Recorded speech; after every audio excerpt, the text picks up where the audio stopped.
Bahia, Okwa, Okwa, Ketanaru, Kenario, Kotao, Emi Marwao, Agia, Norosiama, Gewurude, Agimia Notanuye, Gimasebo, Osarapoye.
Eddie, the mark is wrong now. Who were messing them? Eddie, who were on a man injury? A bandage wrong. Manual, I understand. Who were little man in our office?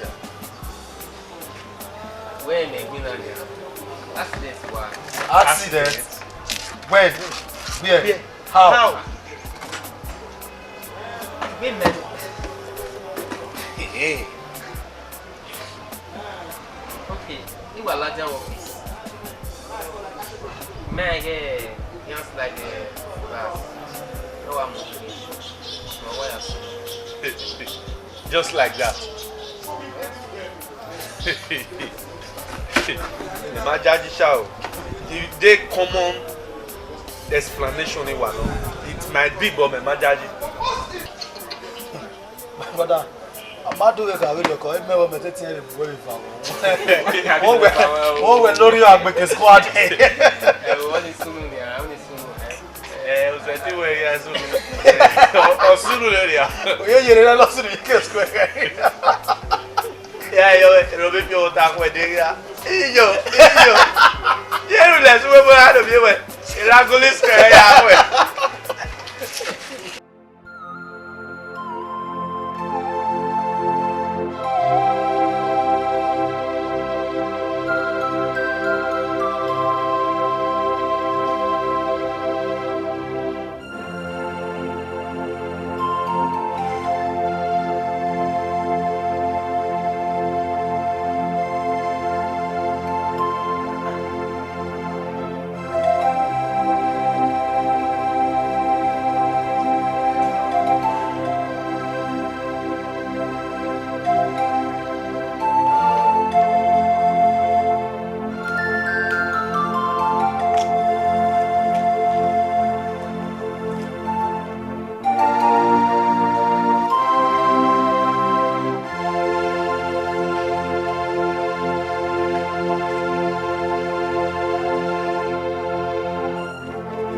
Arriba. Arriba. Chiamo Benin do Kiev. Eu acho boa.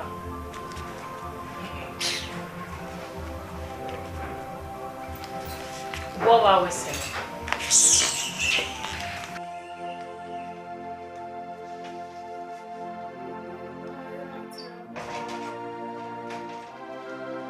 Baby.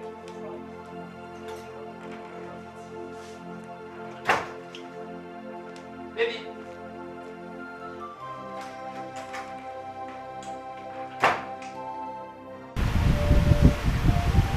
Linda. Awa tabo bango dia. Da morrer que não boa. Morrer que não complain. Morrer que nega guan. Ou igual que é guan. O bafio ya meu mano nem então. Baby.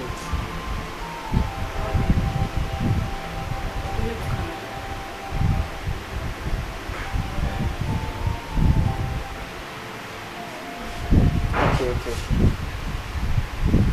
Togonino.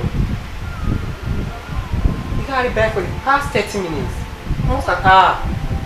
Mark who man. You gotta call you, man, take a cause you, eh? If you are not, I'll mark who. It's not fair. But don't know your more we married you were. Eh, man, he was the officer, I was in our calling me. Man, I was going acting. So we are calling you, but man, take it in number way. Baby, yeah, we know what about it.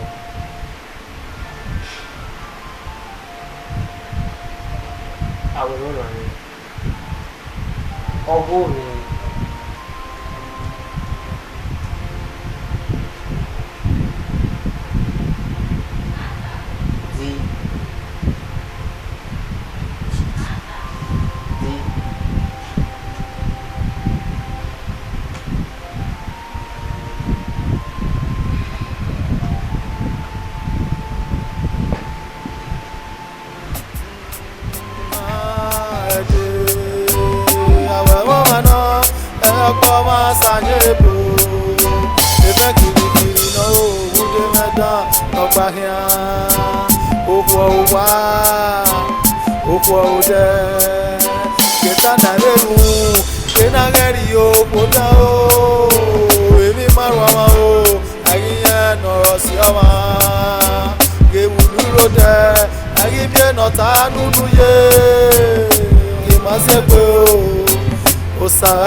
maybe you are now is again make it breakfast and we are for work, understand?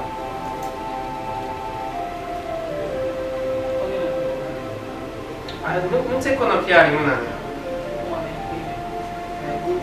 Well, first of all, what? You want me, baby? Ah, you want me, baby? Okay, no, you know, don't you know me? Okay, the Birane, it's over a Regina. How many will follow me, baby? You want me, baby? And I won't go away. Hey, this is yeah, oh, baby. And you walk on away. Walk on me. And you put it coming.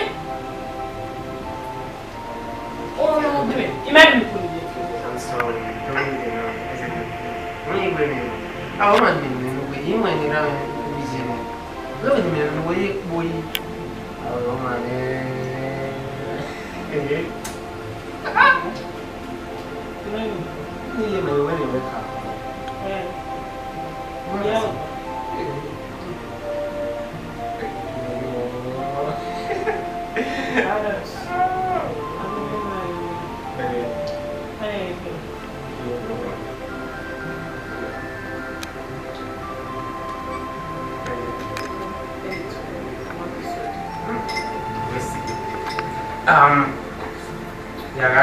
you're surprised me. You're surprised with that.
Frustrating me. You told them I want but I'm not now. Yeah, go on me. You forgive again. All the time one. I don't forget me. Baba me dey. Oh mume. Ele me no wa ata wa mumo wo wa fulo me ko. E mata no. Ai wa go on na. Ba ye we mo. Me say me no na. How can we time just we no calm down. Yeah, good time now. Come then we now we provoke again. Even now what's we get sick again here. Mo continue with our like. Na here we here. I don't remember when I told them you be the when are you for me or you are for Linda? Boss. Instead do we me Jenny, Me tell you instead here ni. I'm going to have to see how they can just set it up. No, wow, yet to be Benin now. Kizo, we may not go. Baba, Benin, don't mind you get here. We get away now. Benin, not here. Linda, you win that program. Only I. It may be here. Why are you bad? What do you now? What do you mean? Do you know? Now what do you know? If you make a move, Baba, it dey vex me. Very well. It dey vex me. Abada. Oh, oi, me ask him. Not be now. Just take it easy. No. Take it easy. No. Take it easy. Me. Ah, je vais les gars yatolo. Ah, ibole. Abada. See. Yao. Not be now. Abada, what is coming? You can do it. Just take it easy. Better. So we go make it man. Oh. Chairman, na watana, you know, I wasted time. Delay is danger. Oh, no soon. Delay is danger. Mama, relax. Near to my hand. The old Madrid plans is soon. Get him now.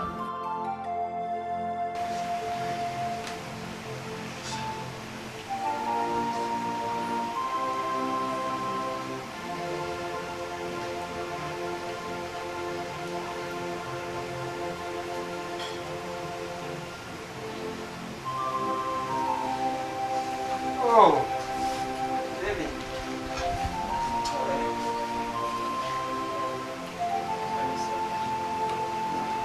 When do we go to work?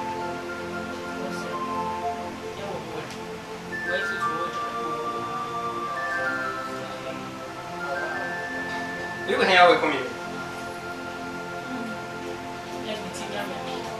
But you are back with this one. Hey, I don't ready.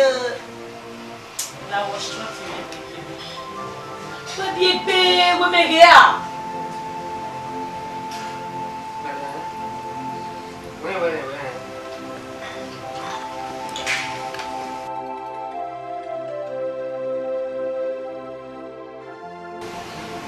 Ah, baby. Then I don't know. Everyone will kill you. What's going to kill you? When we work up, we work in. You know, we are going so. Ni wazi ke wari ba, mo bari na. Ibero.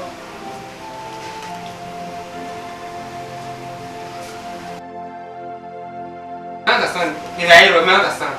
Ibero boss.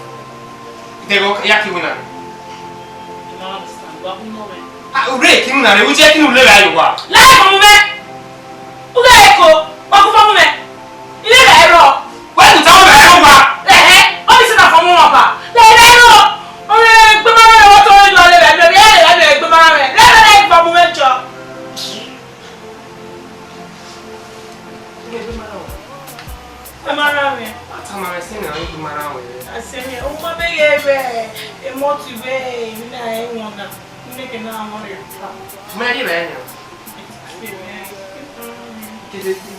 No worry, hospital, you mean not to take you. If you go, Ti vai non de me na wa pe, me na wa.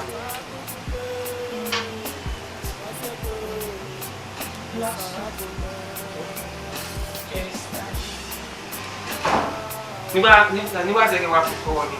Ami na ko na. Egbi eh. We. yeah, you got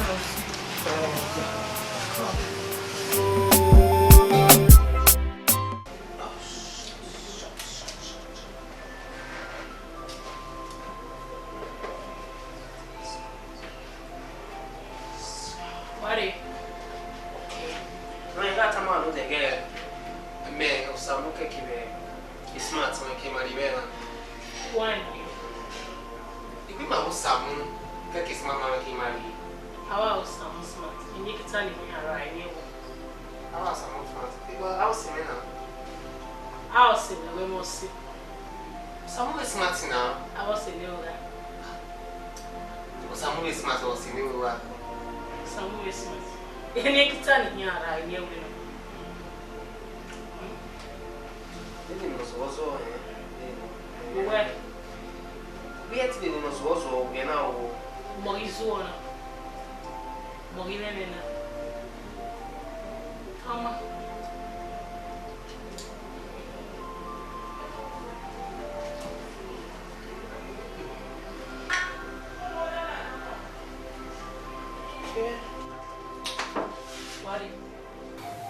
Why me? They understand. You make it.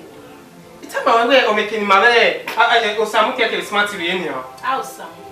I smart. I won't vote for you. Eh? Osamu is smart or no? I don't get it. Hey, I won't be a genie. I was in here. Same friends. No way, no way. I cook back here at 10. Tell me that. We have what's here? What's here? May I there? Eh? Do you have any right to say I'm not going anywhere? Even make it. Oh, yes. Oh, devil. Oh, devil. Oh, Hawaii. Oh, devil. Well, I want to be. Yes. Make it. I'm out of my time. I'm out of my time. When you tell me, you will make it here. What problem, Gwen? What's your problem? Problem in it. Yes. What problem? A problem you are not talking now. Bueno. And the bueno. We'll make it. I must say. I'll say, ma. I'll go but I'll say where. I'll say no. I'll say no. Eh? I use less question women. I'll say no. You bad down your video of what? Anyway, you'll say. Go on, say. I'll say it here. I'll say. We'll make it real. Eternity. Yes. Eternity. We got you both with a guitar. Give me our way.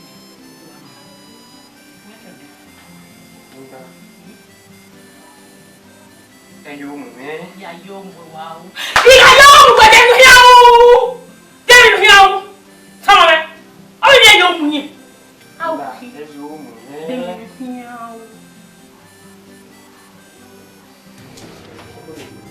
Nigga. Where's wow? What's what? What? No, it's not. Yes.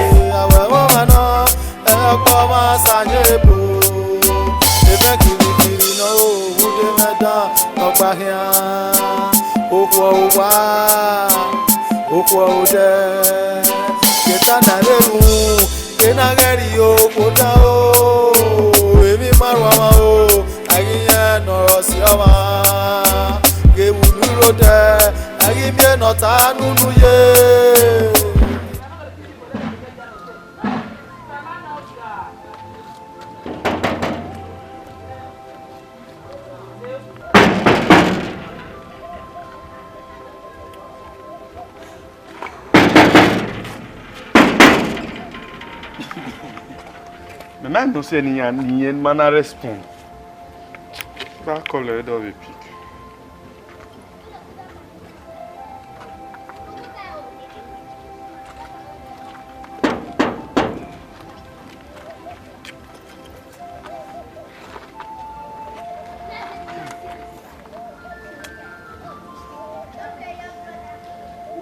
Pic. Où c'est n'y a pic? Hein? École à colle sans que c'est moi. Et il y a un bon big bas.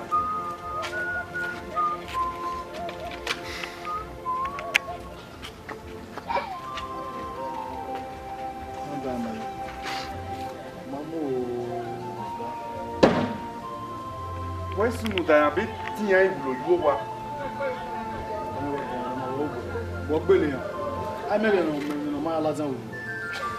what is your answer? Ni makere manasi. O ma na on be gate pa be so bo. O be on record. Samo. You sabo olokun lo.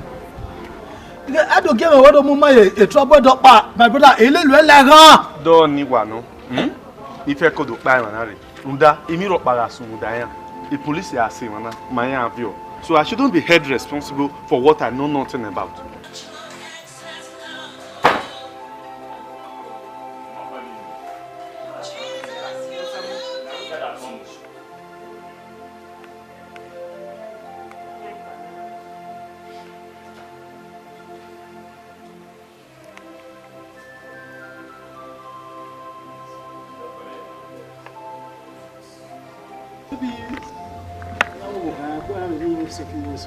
All you see and not a because all the present for women, you do a discovery.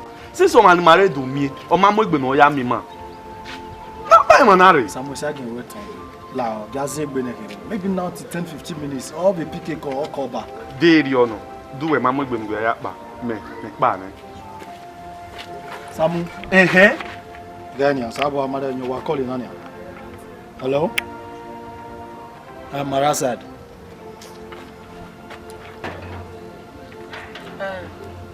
Why is it here? Wow. Come here, what you is just we no pick call. Wow.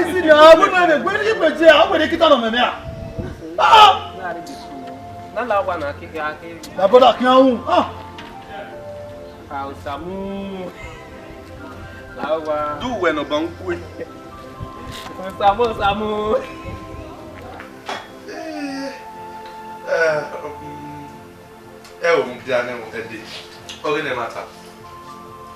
Você mumana geli certificate ko e maya ko yesi. Samu wenye ho. Where wetin e dey bizu wenye ho. But the body 30 na wetin be there. Ma understand.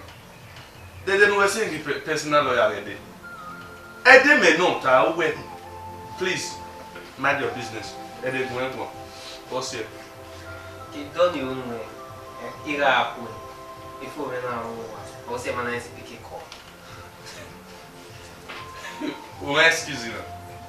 These are just flimsy excuses. Uhwe. Uma certain pique call. Or how? Samu. Bori.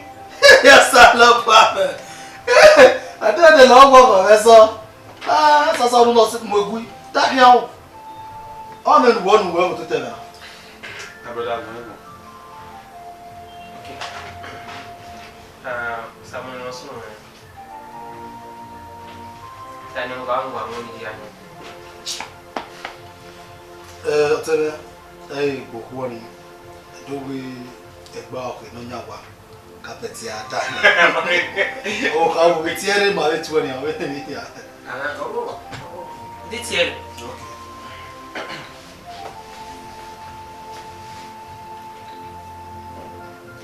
Okay. no smart. You might understand the business well, as in you might understand the parole well. What's the man on the end? No, Zen, a guy man pick a coin. Samu. The no man will medical well. How much in a way? The no be no go no time not only some one. At first, dating me why? A base secondary school in my life. In me, I take a law, then we everyday art. When you say a law, you utilize it. Okay, for instance, a phone or a vibration, a baby, baby not double dating on my phone, a vibration, or ring the ladder. Obo high again, oh, high pick it. Samu, can you just forget about this, please? Samu, smart. Our parents are busy, or with some clinics, so anything like that. But that notwithstanding, Daniel, why do I want me marry? No. The drink, my more important. Overhand is busy. Okuta Vavoa. A bit of labor. And they said till I don't way high, like. Some also. Hey! I understand. A bit of one, you just like allow us know, man. Somebody wait watch it. I understand. Let me go when I'm a boy now, man. Who ta? My brother, what that?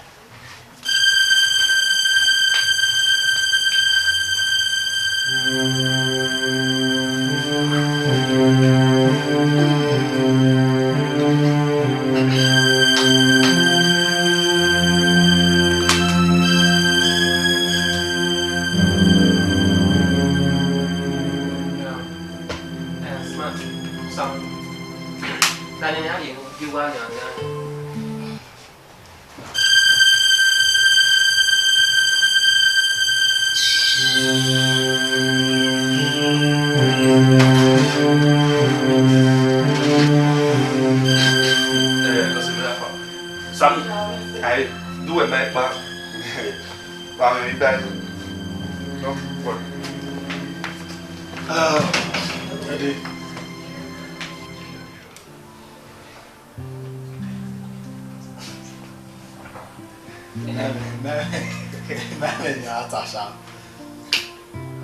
But I believe we need to talk. You are walking well.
You're surprised. You be one with my James, why is mine?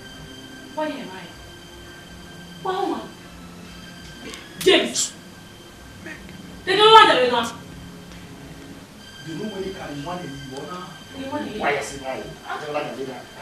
My dear. Oh, what you want to me guys to locate where? What you want to we one? Where can you lay down where? Where am I here? James. James. Here you are. We are very. Exco. We don't know what. Oh, when you make your daughter do it, Linda. Now I say, me marry my daughter. When you have, or that from where, or how do I do it? Or that from where have you don't kumwe, my kumwe, or that from where I don't want. Yes. Who are threatening me? Oh. Now why are you? Yeah. Who are threatening me over here? My little threatening me. I'm not threatening you. Nada, a matter. In the classroom, my every white and blue. When you have,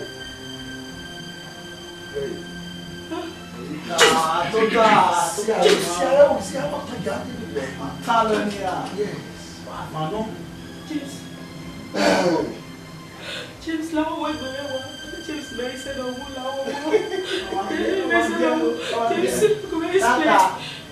James, everywhere you are going now. I'm going 40, man. I was in the valley. I'm going 40, man. I was in the valley. Give me where? A drinking habit, smoking habit. Give me the name of the club. I'm not going to see. And that's a boy. And that's a boy. Police, I don't know where. Linda, why guys in the Yasin? Why explanation was in at this moment. I don't need them. When you can see the men of the boys. Hey, never go down for you. When and secondly, there's a judge there. Never go to that in what you want now. You Your body cannot go. Come on!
Your best friend is responsible for the death of his wife.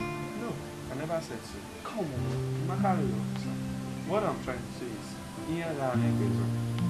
but on that very day, after the young week from me, on our way Lima.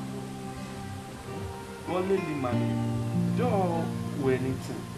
I said, people can have a fight one instantly or we only get you one. Well, that's what we don't know. What do you want? Yes. Yes. at the end of the day, why is so one and when I do I don't no, your buy radio. Your buy radio. Call him away. Just like that. Just like that. And you are trying to tell me now where was when you miss one and you need to how I go okay just try to think about that. Officer, you so what? I just don't know because the man just calm down. Just calm down. Can you try and think for a minute? Maybe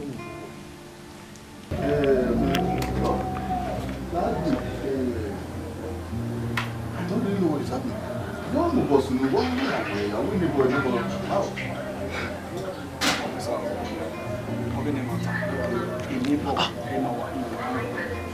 Guys, we are just too close. And the man boy no, the man boy eta o me o so papa you know, the man over.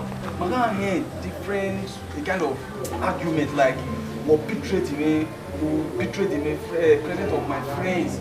Give a gun. That means between yes, you know what I mean? Some argument. I don't want to be happy with argument in the normal work. But the next thing, I'm not chatting like, when you have blame now, she's already there. By chance, we're a big guy now. I want to see the guy. No. The guy is so cool and man. And I can tell you where man. Very cool. Okay. Where's the God? I just want to know. Outside our wife, they want to go like their apartment. So that I will be their wife like no, nothing like that. Let's assume now where you are the detective. And I wouldn't want to come and do what you want. You only can go. But the way you are like, oh, you need a couple of one is about our wife. Almost up. Somehow.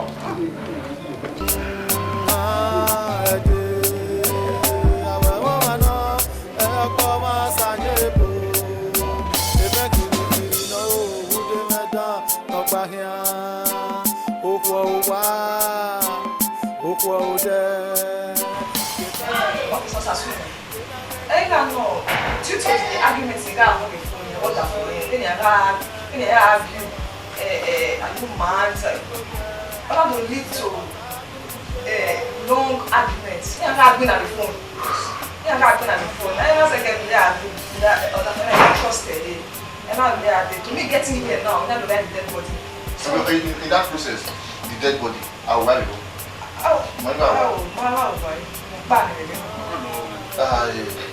Okay, so Mr. Man, on behalf of us, we say that sorry. Why you was okay? And besides, nobody knows really happy. Keep it where you are. We are nowhere more. You know, we soon. But so get follow your idea and quality are considered. But that's what we know. I need a conclusion concerning what I will. Only comments are the Marara. Okay, before we keep our wife, just like a long time, is it true where we have any argument? Yes, but I argument. Yes, but I need to argument. I mean, marriage and argument. That argument, or least to another few I don't want to be one, but so I hear romance law. Guide, fear and people. Mafia. It's very straightforward, my friend. Yes or no, fear and mafia. Okay, let's assume now fear. Okay, do you by any chance, so the one way or how well be young person? Is anything like that? Okay, now you know when the someone will be out, and I will when you boss the camera where I'm going to deal with you. Because so maybe business, normal thing, because so how do you report my wife? Was there anything like that? No. Anyway, thanks for your cooperation. We'll get back to you. Yeah? Madam. Yes. Thank you. believe that you will be on a shop. No, I didn't expect this from you.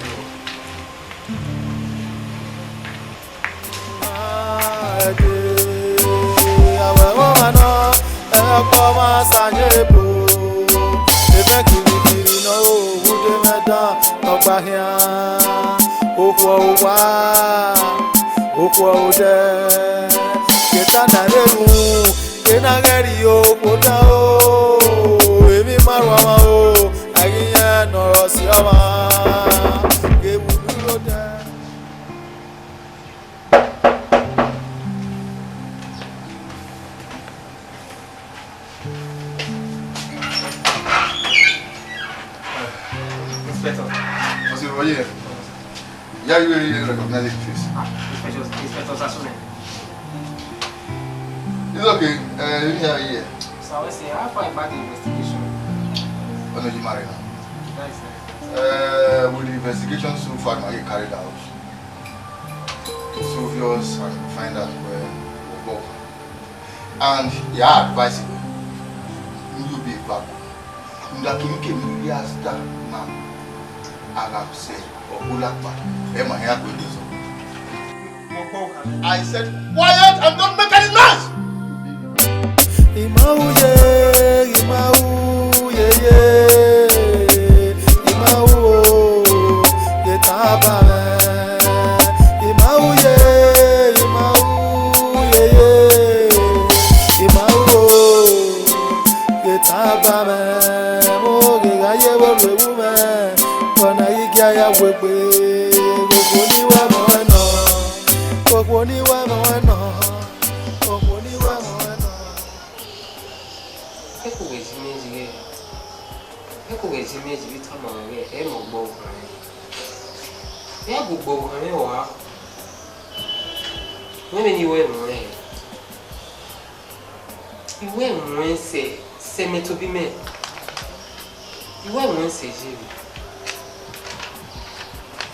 Smart, now I can't possibly kill my wife.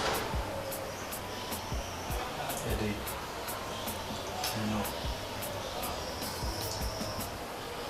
you know what's in my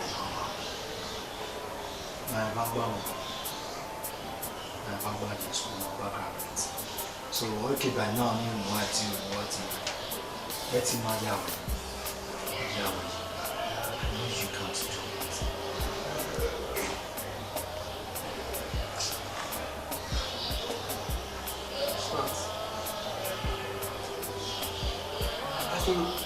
Try all your possible best. Try all your best. Maybe the AI explain no somewhere. Don't know where to start from.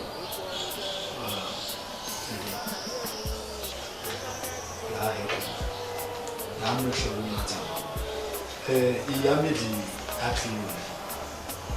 So take a answer this coming Tuesday. I have to charge the case and the court. So that's now the it depends on because of the phone, the laptop and everything.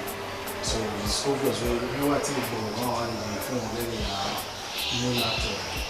You understand? So that I'm tracking the phone. So the guy I'm tracking the phone the over the 90 minutes around Abuja. So I pray 90 succeed. But then you remember 1 week, you know that 1 week or whatever. So with that Monday next 2 weeks. Charging because with the grace of God, we okay say again. My team and kill and everything. So what where you understand? So I can do this until I try to make sure Where about the men we dedicate our time out to you. Oh, listen up. You said it. You're off to school now. However, I'll be there properly. My brother, on the set.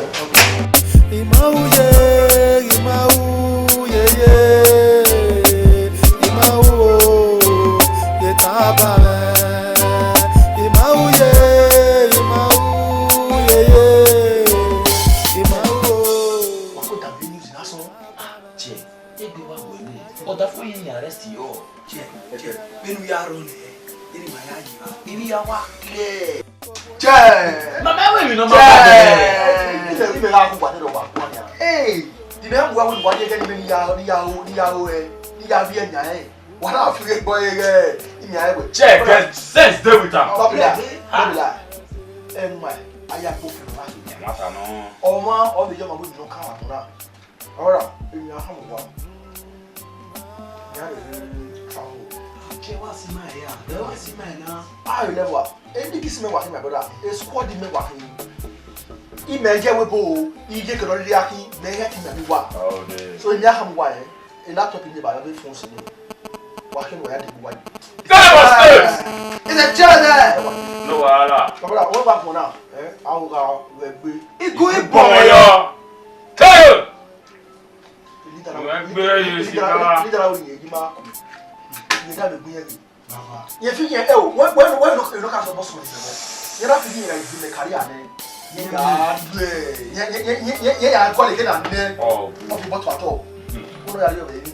Oda fún ẹni ọlẹ kan wà. Ìyẹn wà. Bàbá mi ní wé náà ní sápá ẹni wá rí.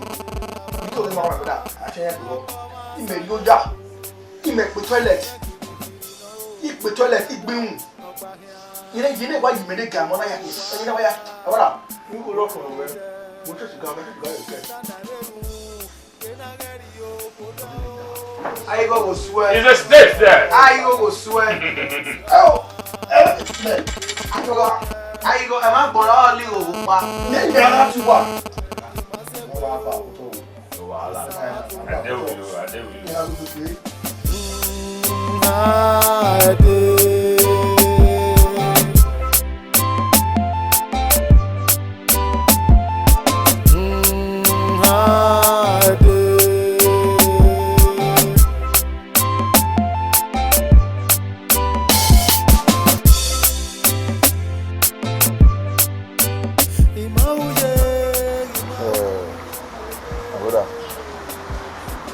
Irrespective, you don't know, or you haven't like my work is in the case all the evidence, everything not involved, compile it. Probably, okay, we can do Monday by Tuesday, I am going to record. So, allow him on board, and I've done my part. My brother, when we case now, we happy. Anything we submit. Higher judge case in our court. So, we may read the one you're going to allow. You know, you get criminal. Because this present time, we will want it. You understand? So, particularly a phone, again, my friend's wife. So, phone in our tracker, but the only thing I get here with the phone area around Abuja. So, the one back at my way to track away. At least not in weekend, Tuesday we're turning. That's why I already had a weekend Tuesday. Before then, I'm going to come up with something, then give you a feedback. At least we're going to turn just lastly 8-9 days. Now we'll go. Well, I might be the appeal, but in one sort my superior, I'm answerable to. You need good one. One thing I would say, well, let me see what I can do. Because anyway, at now, you know, Google was a court. That on I had to go. In fact, without being told. So, my trial manner, it's having a way. I will want to. Well, everyone the police, everyone the police. You understand? In as much as you have begged for 3 days, we're not 3 days. It's okay. Within that weekend, let's say upper Monday, I give you of that upper Monday. When I get enough evidence to really, I've done my part. Yes. Huh? Mom, yes. Really appreciate it. Yeah. Sabo Adiba.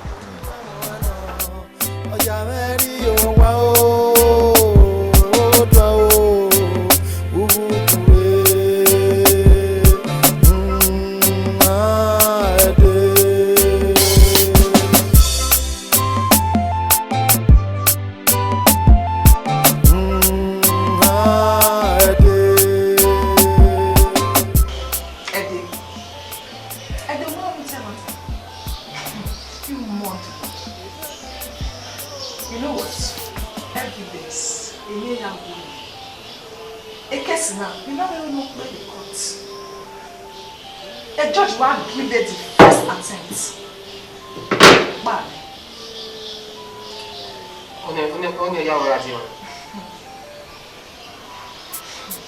Even any explanation you explain now. Seriously? Of course. From the evidence, you threatened to kill her. Yes. Threatening me, ow! You're not threatening me, Bo. We are threatening me, I can't do that.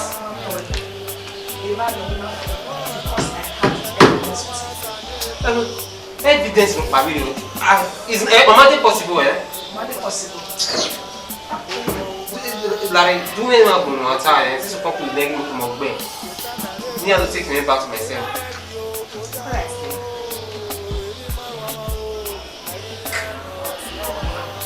You know what? Okay. I think consider yourself there. You understand?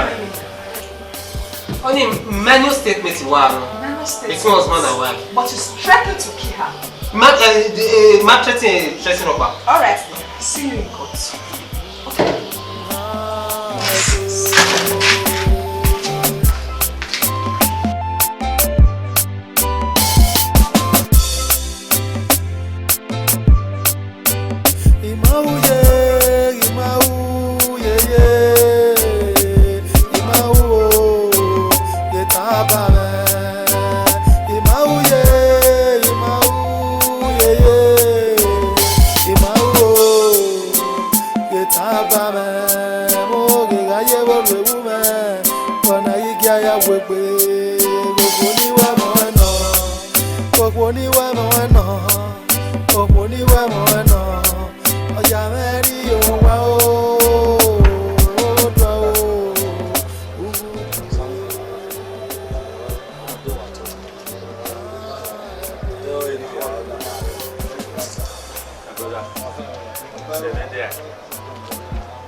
Where did you get this false information from?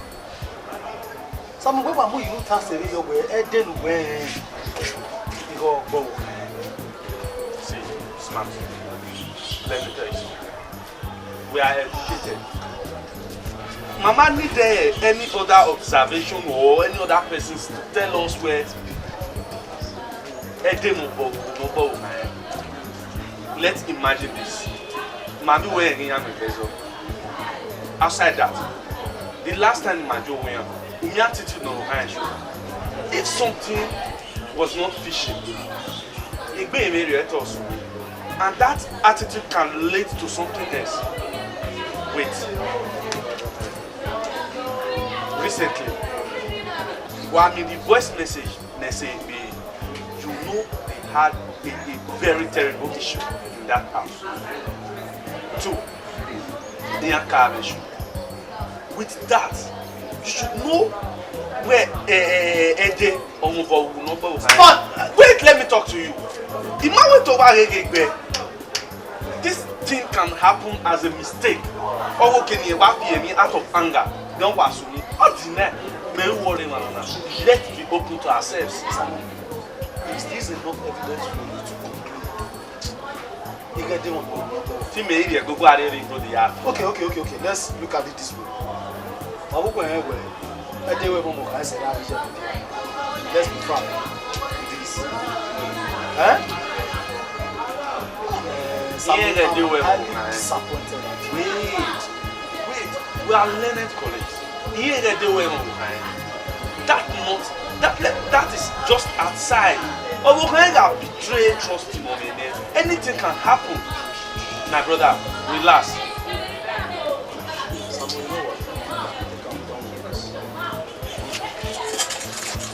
Okay, just because of this little observation.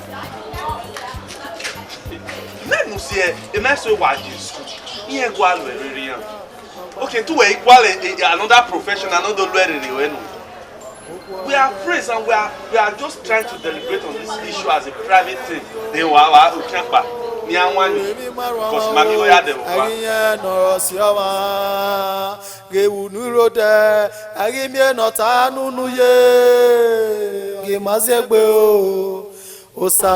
Officer, Emotana, one here, I'm not understand. Well, madam, I can wear so man, I will laugh. Even our rush, we are still gathering fast. Evidence might be gathered. So, I will warn in money, then we hand it over to the court. Officer, your best is nonsense. Emotana, you wouldn't take her to court. The stupid husband, the murderer, you wouldn't take her to court. I have the evidence. Evidence is going, officer. Matana. One thing you should know. Evidence is going, you have to give us that privilege. We are the umpire. My other side, my other side, okay. Just to make sure there is truth in everything. Michael, we are still gathering our fast, so you can't push me to it until we are satisfied with everything we are doing. We hand it to a competent court. From there, they take it over. Whatever judgment in area pass, so be it. Spare me that. Spare me that.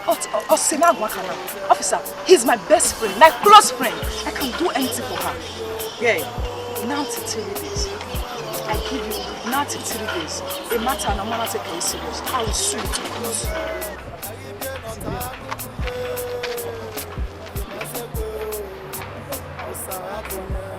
Oh, they don't look in there.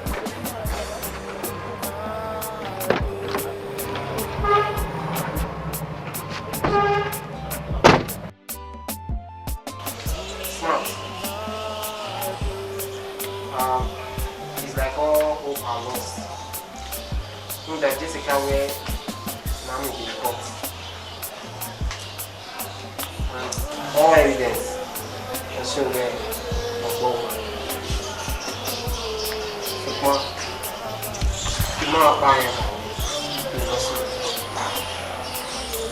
Eddie, I'm not surprised. Moreover, lawyers in a different way. I think I can fall into the victim. They're talking about that. I'm a boycott in Ontario. And I agree with her. I'm a boycott. But they relax. My next few days, just few days to go. Anything can happen. You understand? So no one will really try. Someone that call it. Even if anything will come on. I tell you, I people to call me. I will call them to discuss. Maybe I have the office now, you want, maybe I pay to 12 case. You understand? So we get a money that you wear. I'm not going to court, I get threatening me where a language lawyer. You understand? So relax. Huh?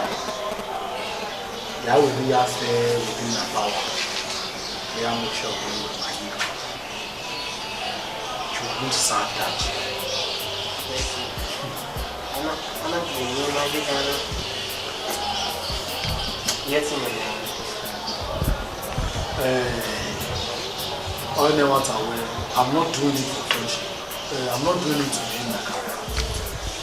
I'm not going to be able to do it in many cases now. Anyway, you go. Very person. Oh, yeah,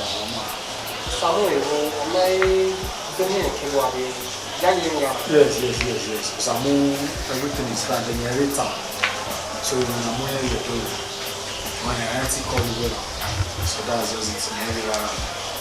My name is John with the answer to the if they don't have it before the court case, because they'll be directly in the court. Yeah.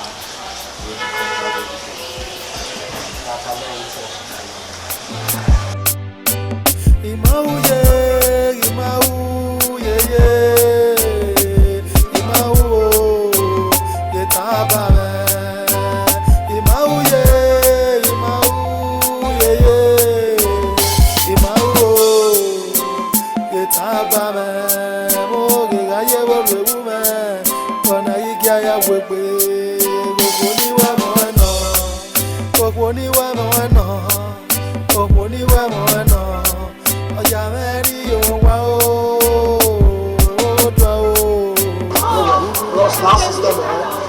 battery now 5 hours. Don't share battery, I'm doing. In my way. Oh, yeah, boy, check out. The speed for that system, not the year. Who get the system? Oh, we get out. Everything goes well. Now, DJ, if this system not the work well, call me out. I'll give you a phone. We'll give you 1 year guarantee. Don't say no the stolen laptop. You understand? Stolen waiting. No, do not get that laptop for you. Aga, since when you begin to business, I never be system will not work for you. Now you know. As if they call us so. Check to tell us no come up for you. Aga, you go use this system, or if you want to sell it, you will see 10% I agree more. I'll be like, check the battery now, but check the name now. See the name. You check the product. I'll tell you. I don't sell. How much? Okay. 60K. Small 60K. Man, that's laptop. Okay, how much you want to give me? Okay, see our last price na 50K. 50K.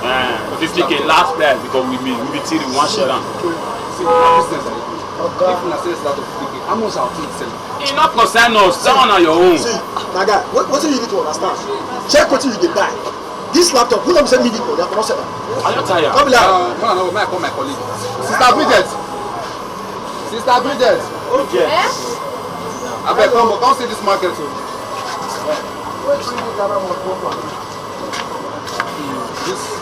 Check out. Okay, now I know. But the product here is big. To go from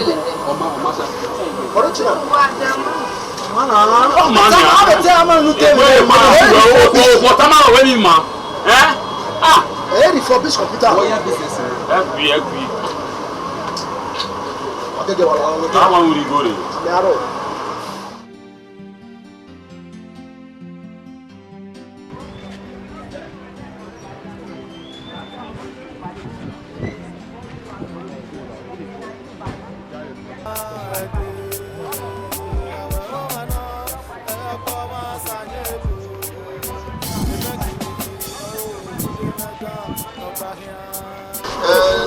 A laptop? Second, fairly use a laptop. Okay, this one. Yeah. Check out. How much for this one? Check out first. 80,000. 80. A new one. Go down there. I'm happy. Ooh, you say you get another. Now your own. Hey, laptop. They just the breeze start open for me now, my bag. Na my chairman. Na chairman. Well, who get this laptop? It's under arrest. Officer! Hello? Hey!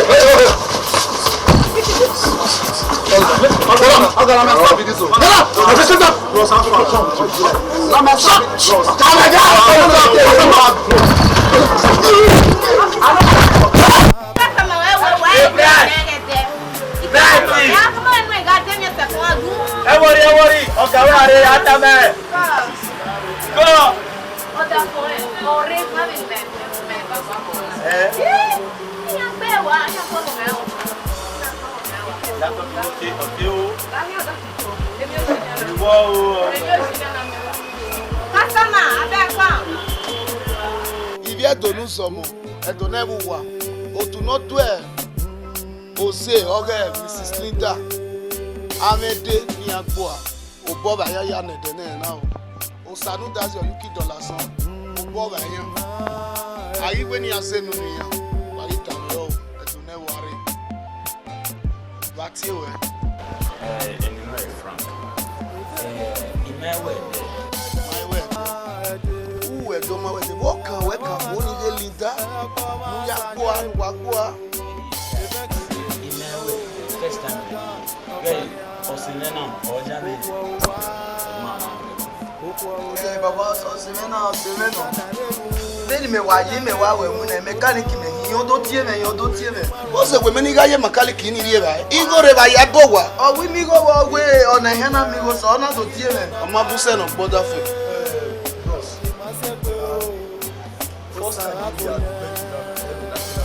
Umewe, don't my way, oh my life. I went to wake away at your bed with the office.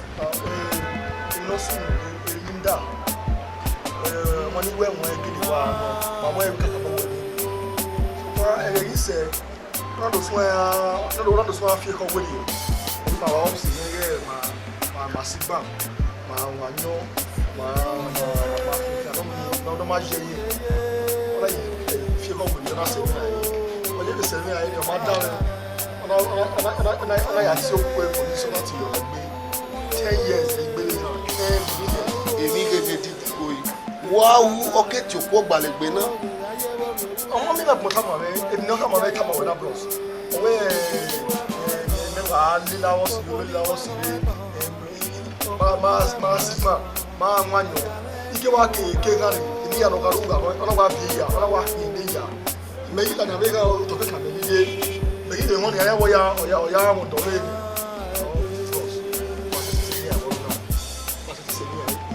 You will be Basaka.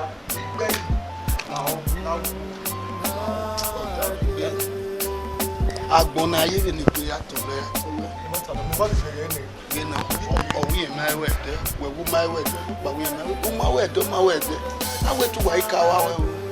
Emi pa ni yama we diputé nu we ime ne mo na gbona e wo no we na bo se na nu to diputé nu we ime we ave bue ave owo kipia e bia kipia no dan one day diputé nu me no abu yan e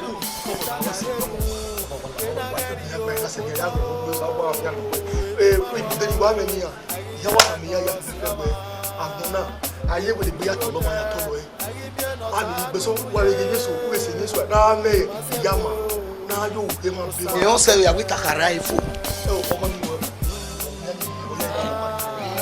yan so wo wo ni ma we awe ma hu e makaliki u mama yo ni ma wo se no brother fe e mi pa no diputé nu we me diputé nu me ne e ma ni bere we na diputé nu me e ma ni gebe na mechanic me wala o si wa do ti wa bi si mu na we wa iwe mu na wa lele ke no to si me fina de ti ma lele pa e master very o si wo job na e master very o de bo ti ma ni ke no ke ni me to aye lo fi o se ge ni bude nu we me ne ma e ma ya ni we ko mo bo ko mo we no we na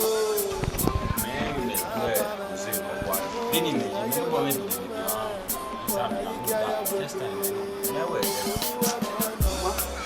Mata okay wa se owo gbe we se la we mo la baba la de ma kun ya wa do money wa ivie do ne wa enunu ya nena owe oba ye oyan pa gbovin sokun o pe wo ko no iye keke ibie ka no da won de no bere monana wa yo na be ya me wa we o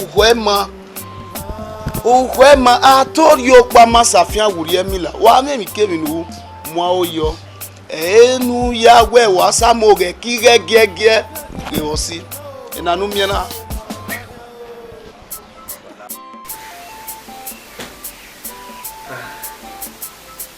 wa marene aga no we it was those are not you kid la son edeteme okori ne tise wala o ido sabu waya fe no wases quase no wawe wa bisi no we mwa wa ela o ki o me ndage ona ose ona bena ogwawe kakabo egwawe kakabo da egega se asi bi wala wa se si kuda wa na wo o wa bi kakabo wa bi si ne ana nyege imini mau o ye ikutine wa ya fefe